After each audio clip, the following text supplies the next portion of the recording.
कि मोहब्बत तन से हो तो वासना होती है, मोहब्बत मन से हो तो वो भावना होती है, मोहब्बत आत्म से हो तो वो साधना होती है, लेकिन अगर मोहब्बत राष्ट्र से हो तो वो आराधना होती है। आदरणीय प्रबंधक महोदय, सम्मानित शिक्षकगण, अतिथिगण, अभिभावकगण एवं यहाँ पे उपस्थित हमारे सभी मित्रों को नमस्कार और प्रणाम। मैं संजना वर्मा कक्षा 9वीं की छात्रा हूँ। आज हम जब खुले आसमान के नीचे झंडा लहराते हुए गर्व महसूस करते हैं, हमें क्यों भूल जाते हैं कि इसके पीछे हमारी जिम्मेदारियां भी होती हैं। हम आजाद तो हैं, लेकिन क्या हम सच में एक जिम्मेदार नागरिक हैं? हमारा कर्तव्य बनता है कि तकनीक जानने वाला युवा अब्दुल कलाम बने, IIT NIT से पढ़ने वाला छात्र नासा के लिए नहीं अपितु इसरो के लिए काम करे।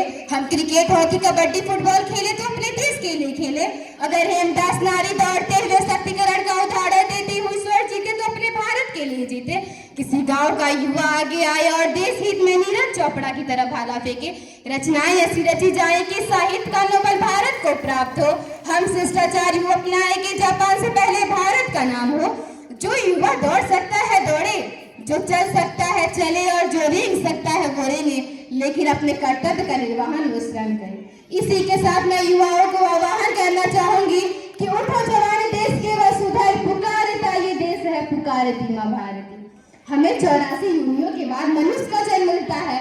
हमें इसलिए नहीं मिलता कि हम गालियां दे और गालियां खाएं, हमें इसलिए नहीं मिलता कि हम शराब की बोतल लेकर सड़कों पे नाचते फिरे, बल्कि इसलिए मिलता है कि हमारे आने वाली पीढ़ी किताब का अगला पन्ना पलटे तो उस पे हमारा नाम लिखा हो। तालियां यार, तालियां। कितना खून दिया था, दी जवानी जुनून दिया था, माने नहीं अंग्रेज तो गोलियों से भून दिया था। गोलियों के गाल नहीं थे ना आवाज जंजीरों की, खनखनाहट गूंजती थी सैल्यूट में जंजीरों की।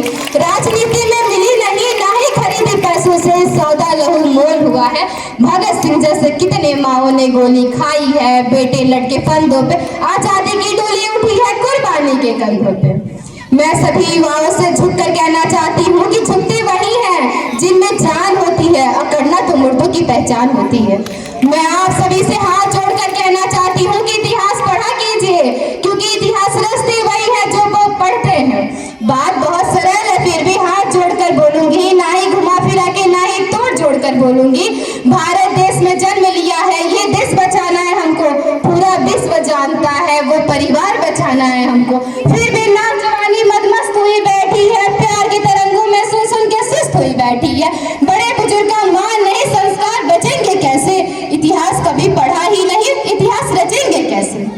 मैं सभी युवाओं से यह अपील करना चाहती हूँ कि अपने मरकज से दूर निकल जाओगे, खाक हो जाओगे, अफसानों में ढल जाओगे। कि अपने मरकज से दूर निकल जाओगे, खाक हो जाओगे, अफसानों में ढल जाओगे। अपने पश्चिम का रंग भुला मत देना, सुर्ख सोनों से खेलोगे तो जल जाओगे। अपने मिट्टी पर ही चलने का सलीका सीखो, संगमरमर पे चलोगे तो फिसल जाओगे। यही एक उम्र होती है अपने देश के लिए कुछ करने का, तो हम क्यों ना कुछ बड़ा करें। अगर मैं लिखूं खनकती चूड़ियां और मेहंदी की खुशबू को, अगर मैं लिखूं खनकती चूड़ियां और मेहंदी की खुशबू को, तो इस देश का बलिदान कौन लिखेगा। अगर मैं लिखूं आंखों का काजल और माथे की बिंदी को, तो इस देश का न्यौछावर जान कौन लिखेगा। अगर मैं लिखूं पैरों की पायल और प्रेम के किस्सों को, तो वीरों का गुणगान कौन लिखेगा। अगर मैं लिखूं हीर साझा का प्रेम और मदमस्त जवानी को, तो इस लघु से अपने हिंदुस्तान कौन लिखेगा। मैं अपनी आखिरी पंक्ति आप सभी के सामने प्रस्तुत करना चाहती हूँ।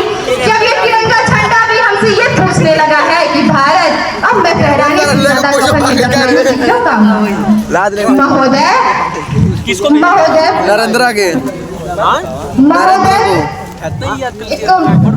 एक शहीद जीत कर कहती है, प्यार की भरपूर गया, मांग की सिंदूर गया, नन्हे नौनिहालों की लंगोटियां चली गई, छोटे छोटे बेटियों की चोटियां चली गई। आपके लिए तो एक आदमी मरा है साहब, मेरे घर की तो रोटियां नहीं चली गई। महोदय एक हृदय तो उस दिन फट गया साहब जिस दिन एक बूढ़ी माँ अपने बेटे के चिथड़ों को देखकर बोली कि साहब आप तो भट्टी में 1 इंच कम नहीं लेते, मैं अपने बेटे का आधा शरीर कैसे। जय हिंद, जय भारत।